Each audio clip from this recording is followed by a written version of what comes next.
Hello Majid भाई, गांव से चिट्ठी आ गया, जल्दी आओ। പ്രിയപ്പെട്ട മകൻ മജീദ് വായിച്ചറിയാൻ സ്വന്തം ഉമ്മ എഴുതുന്നത്. മിനിയാന്ന് വെളുപ്പിന് നമ്മുടെ സുഹറ മരിച്ചു.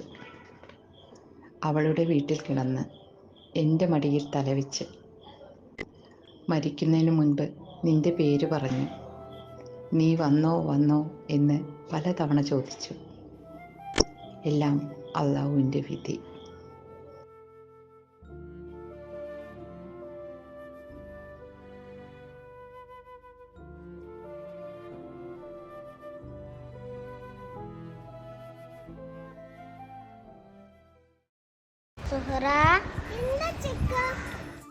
നീ ആ കുന്ന് കണ്ട?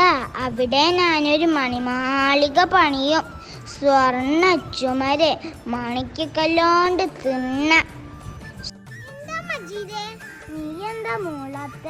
ഞാൻ മൂളുന്നുണ്ടല്ലോ. ഞാനായി അപ്പ വിളിച്ച് സുഹറ കിനാവ് കണ്ടതാവോ? നീ വിളിച്ച ഞാൻ മിണ്ടൂല. ഇതൊക്കെ സുഹറമാന്റെ പാടുകളാ.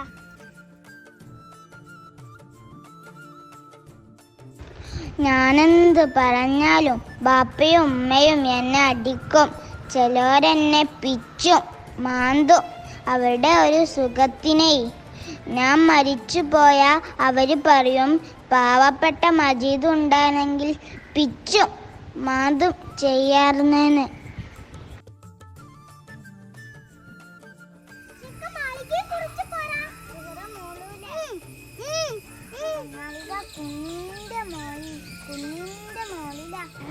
പിന്നെ എത്ര പക്കം കാണും?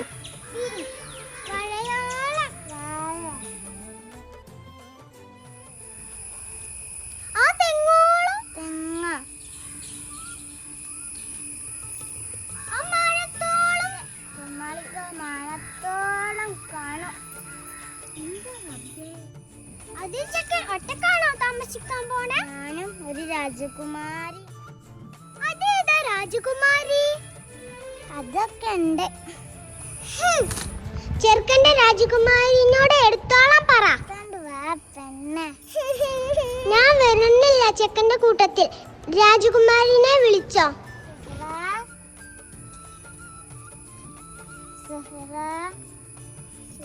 ആനന്ദ രാജകുമാരി. താമരപ്പൂങ്കാവനത്തിൽ താമസിക്കുന്നോളെ, പഞ്ചവർണ്ണ പൈങ്കിളിയിൽ പങ്കുറങ്കുള്ളോളെ, പങ്കുറങ്കുള്ളോളെ. പൂനിലാവ് വന്ന് പൂവിതറുന്നുണ്ട്. പൂക്കളിൽ റാണിയായി പൂത്തു നിൽക്കുന്നോളെ, പൂത്തു നിൽക്കുന്നോളെ.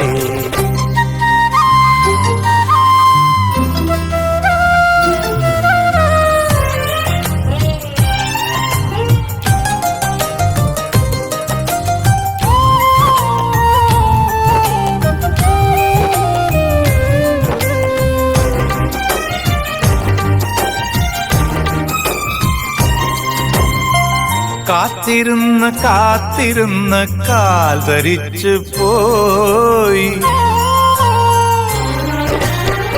കാത്തിരുന്ന് കാത്തിരുന്ന് കാൽ ധരിച്ചു പോയി.